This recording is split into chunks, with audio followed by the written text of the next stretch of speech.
Gjykata themelore 1 në Shkupi ripozicionoi 10 gjykatës të cilët punonin në materien penale në sektorin e kundërvajtjeve. Gjykatësia e procedurës paraprake Vesna Dimishkova, e cila lëshoi urdhër për mbastisje në rastin Fortesa dhe për mbastisje në DSK, largohet në sektorin për të miturit. Kryetari deritanishëm i gjykatës Vladimir Pančevski dhe gjykatësia Lidia Petrovska, e njohur për publikun si gjykatësia Swarovski, janë emëruar në Këshillin e Gjykatësve për Kriminalitet të Organizuar, zbulon Nova TV nga burimet të gjykatës. Me ndarje simbolike të numrit të 5.000 jubilar të gazetës Vest, gazetarët dhe punonjësit në media në Vest, Utrinski dhe në Dnevnik e shënuan ditën e 5 të greves që sot do të zgjasht 6 orë.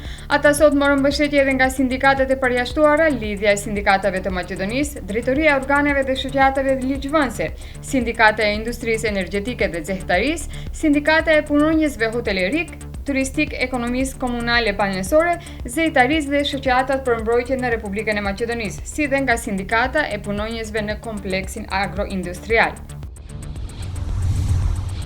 Nesër në orën 19, sipas përllogaritjes së orës në kontinentin evropian, NASA në një konferencë për shtyp do të paralajmërojë një zbulim jashtë sistemit tonë diellor.